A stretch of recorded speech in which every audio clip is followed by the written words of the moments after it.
Yesus menyertai kamu sekalian. Amin. Shalom Bapak Ibu Saudara-saudari yang terkasih dalam Kristus Tuhan.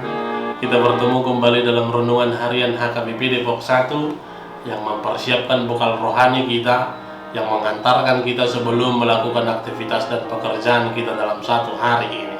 Firman Allah, kabar sukacita yang menguatkan kita, tertulis dalam Wahyu 22 ayat 10. Beginilah firman-Nya.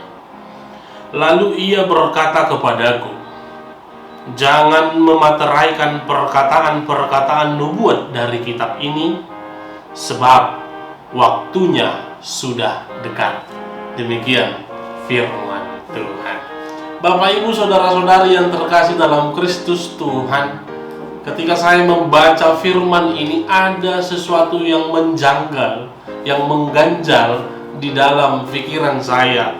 Mengapa dikatakan jangan memateraikan perkataan nubuatan dalam wahyu ini?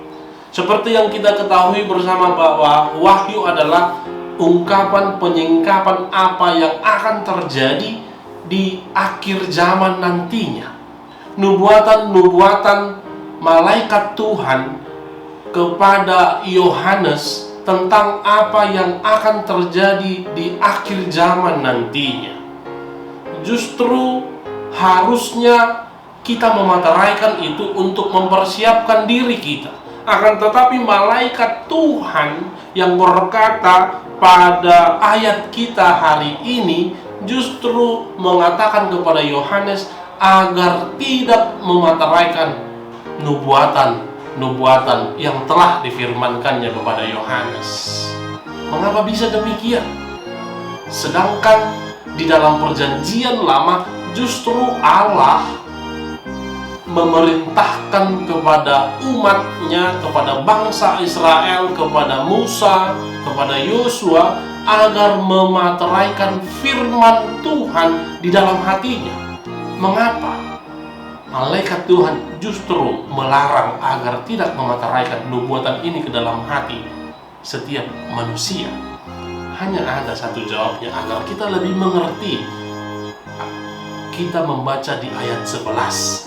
Dikatakan di ayat 11, barang siapa yang berbuat jahat, biarlah ia terus berbuat jahat. Barang siapa yang cemar, biarlah ia terus cemar. Dan barang siapa yang benar, biarlah ia terus berbuat kebenaran. Barang siapa yang kudus, biarlah ia terus menguduskan dirinya. Oleh karena itu, dengan adanya ayat 11 ini kita mulai memahami mengapa malaikat Tuhan melarang Yohanes untuk memateraikan nubuatan ini. Itu tidak lain tidak bukan agar setiap orang hanya memateraikan firman Tuhan. Agar setiap orang hanya memateraikan di dalam hatinya bahwa kehidupan kekal adalah milik setiap orang yang percaya, yang senantiasa menghidupi firman Tuhan. Itulah yang dikatakan di ayat 11 terakhir tadi. Siapa yang berbuat kebenaran, biarlah ia terus berbuat kebenaran. Siapa yang hidup kudus, biarlah ia terus menguduskan dirinya. Karena akhir zaman adalah masa-masa penghakiman, di mana Kristus datang kedua kali ke dunia ini untuk menghakimi setiap manusia. Siapa yang senantiasa memateraikan firman Tuhan dengan cara hidup benar dan hidup kudus, dan siapa yang seolah-olah memateraikan firman Tuhan tetapi hidupnya tercemar. Maka Bapak Ibu Saudara-saudari, melalui firman ini kita diajak, tentukan pilihanmu dari sekarang. Apakah engkau seolah-olah hidup benar? Apakah engkau seolah-olah hidup kudus namun hidupmu tercemar? Atau engkau senantiasa memateraikan firman Tuhan dalam hatimu dengan cara hidup benar dan hidup kudus? Mari memilih agar kita beroleh kehidupan kekal, agar kita nantinya di masa penghakiman itu boleh menjadi orang benar, senantiasa materaikan firman Tuhan dalam hidupmu.